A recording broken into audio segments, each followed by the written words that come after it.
Welcome back to OTR. The man in the middle is CNN's John King. So, John, we're looking for a little inside gossip here. Are most of the Republicans in D.C. off camera relieved that Donald Trump is leaving, or are they really truly angry that he lost? It's a little bit of both. Look, power is important in politics, right? And having the White House allows you to get appointments done. It allows you to have executive actions to get done. But let's be honest, Donald Trump was not welcome in the Republican Party 4 years ago, right? It was a hostile takeover in 2016. They didn't like him. They didn't want him, but he took control of their party. Now, Janet and Ed, he has it under his thumb. He just does. He got 75 million votes. He lost, but he got 75 million votes. In most states, Donald Trump got more votes than the Republican running for Senate, like Mitch McConnell in Kentucky, for example. So yes, privately, they've been frustrated with this president from day one. He's not a conservative if you look through the Republican principles, if you look through whether you're a Chamber of Commerce Republican, even if you're a Charlie Baker or Larry Hogan Republican. Donald Trump is not that kind of a guy. He's not ideological. He is it's all about him, right? It's the party of Trump.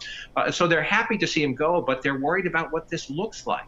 There's a big divide in the Republican Party. Will he be able to, from Mar-a-Lago in Florida, run this shadow presidency and keep control of the party? He has certainly raised a lot of money. He's keeping his loyalists in the Republican National Committee. National parties aren't as strong as they used to be, but he has some infrastructure to try to keep control of the party. Can he do it without the power of the presidency, without the bully pulpit of the White House? I think that is an open question. There's no question as he leaves, he's incredibly powerful, and he will leave open the prospect of running again. He'll hold that over the Republicans. Again, I'm really fascinated to watch in late January, early February, when Joe Biden starts his first initiatives. Does former President Trump at that point lay back and watch it play out, or is he constantly pushing Republicans to challenge Biden? That's when the tensions, I think, will blow up. And you're seeing some Republicans step out, including the former Massachusetts governor, now Utah Senator Mitt Romney. But a lot of Republicans are still staying in the shadows because they fear him. John, those of us up here in politically parochial Massachusetts see Congresswoman Katherine Clark's election this month as Assistant House Speaker, a sign that she would be up for the main job when Nancy Pelosi decides it's time to retire. Those of you with closer seats to the stage, are we right up here or are we wrong up here? Oh, you're absolutely right that she would be a contender. Look, the Democrats are going through, imagine we have a 78-year-old, the oldest president in our history in Joe Biden. But just beneath that, Nancy Pelosi will be back as Speaker. Again, she's the same age as Joe Biden. But below that, there is this both ideological and generational festering within the Democratic Party, just waiting for that moment to come. Would it be Congresswoman Clark? She'd have a lot of competition. There's a lot of Democrats who say we need an African-American speaker.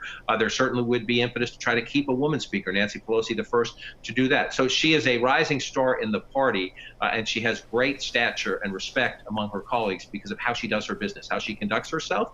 But it will be more than a food fight. When Nancy Pelosi steps aside, we assume that will be a generational changing of the guard, that Steny Hoyer, her number 2, Jim Clyburn from South Carolina, the number 3. We assume that they all step aside together, and then there's this younger charge. It'll be fascinating to watch. Fascinating. John, are we happy that Alex Cora is back managing the Red Sox? I have a hard time with that one, actually, as a parent. It's more of a parent than a Red Sox fan. Just the idea that the lesson to your kids are that you're supposed to follow the rules. But I hope he has true remorse, and I always wish the Red Sox well. And again, forgiveness is a very important part of life, and so I hope it works out. But I have a little bit of skepticism. John, it's great to see you. Thank you so much for your time. We really appreciate it. Thank you, John. My pleasure. Our thanks to John King. CNN is where you see him. Dorchester is where he grew up. The Sunday Roundtable is next. It is the sheriff versus the attorney general. And it's not a civil disagreement what it says about the partisan divide over immigration. That's next.